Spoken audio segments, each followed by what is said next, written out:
MJ, ba't buwas na naman yung pera natin? Saan mo na naman dinala? Nagbigay ako kay nanay. Bakit? Nagbigay ka na naman, hindi ka nagsabi sa akin. Pag ako, kailangan magsabi. Pero pag ikaw, kahit anong gastusin mo, okay lang? Yan tayo eh.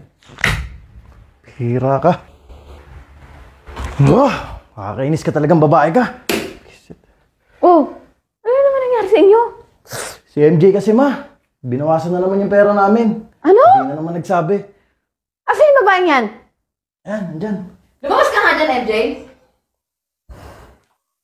Ano na naman to, ha? Bakit daw pinakailaman mo yung ipon yung dalawa? Nay, ganun din naman po siya eh. Di naman po siya nagsasabi. At saka ito pa, ha? Ito, ha? Tuwing mag-aaway kayo, alam mong nandito ako. Nilalaksan mo pa yung boses mo. Nanadya ka ba? Uy! Ang ingay na bunganga mo, rinig ka doon. Ano nangyari? Ha? Ito kasing dalawang to.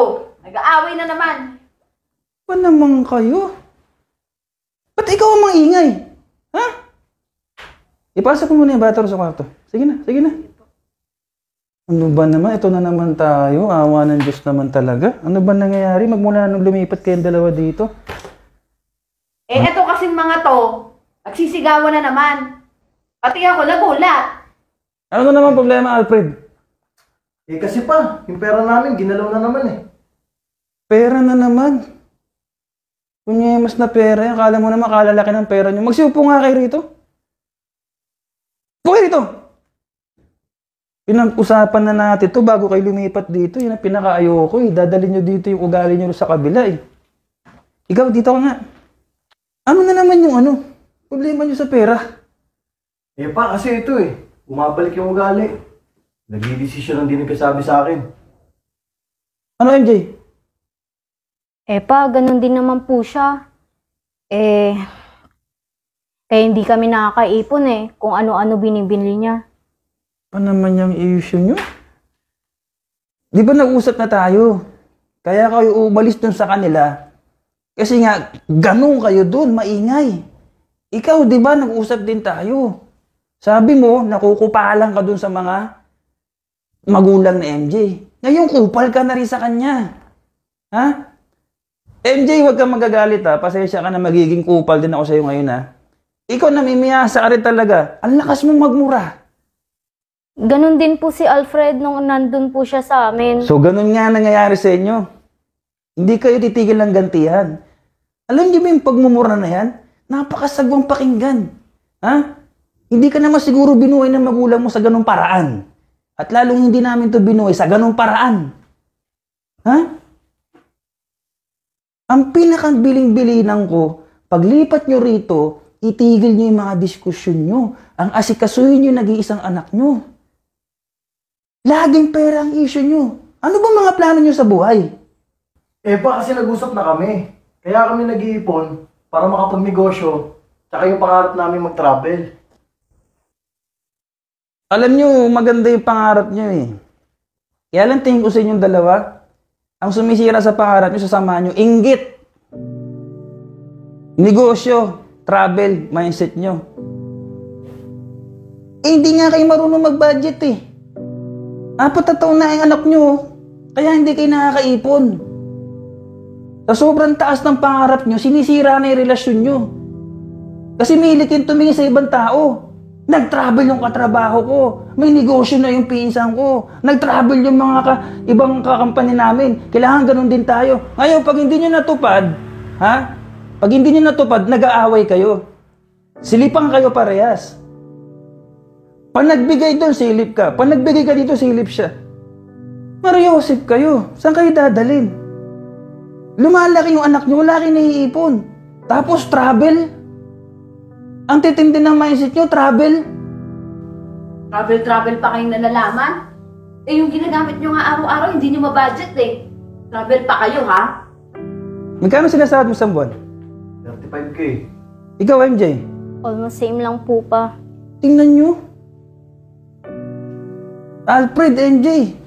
Kahit linawin na lang natin sa 60K monthly.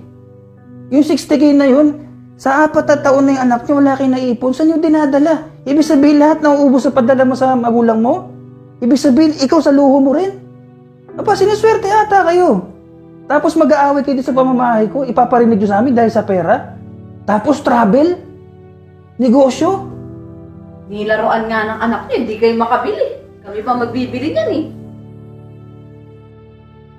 Alfred, MJ. Siguro, oras na para magsarili kayo. Ito MJ, huwag mo isipin na tinataboy kita. Ako may nararamdaman na rin ako, pati nanay nyo. May isa pa kaming anak, MJ. Naririndi ko sa inyo, ang toxic yung dalawa. Ang popurma nyo, pagpapasok kayo, ang babango nyo. Yung anak nyo, pagdating dito, pinag-aawahan nyo rin kung sino mag-aalaga. Kami nangahalos pagod eh. Ikaw iinom. Ikaw may banding. Pag uwi, matutulog na lang kayo kadalasan. Ba, nag-aaway pa kayo. 35,000.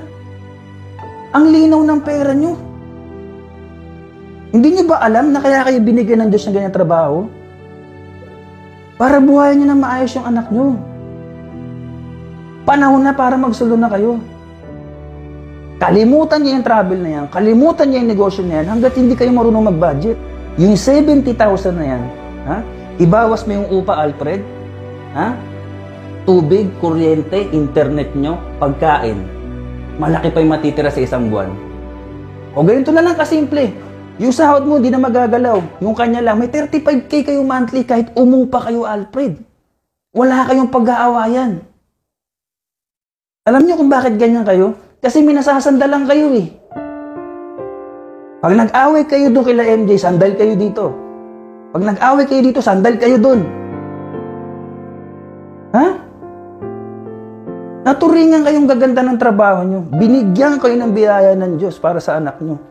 Kayo mismong dalawa, tamad kayo mag-alaga sa anak nyo. Nag-anak pa kayo.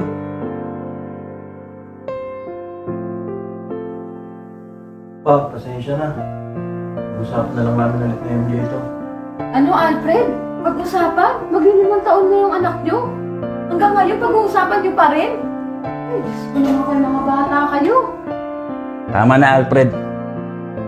Bukas na bukas din, sasamahan kita maghanap ng maupahan nyo. Again, MJ, pasensya ka na. Kumuha rin kayo na mag-aalaga ng anak nyo. Panahon na, Alfred, para tumayo sa sarili mong paa. Kung inaakala mo na nakakatulong masyado dito yung binibigay nyo, pues hindi. Ang laki nyong perwisyo sa amin.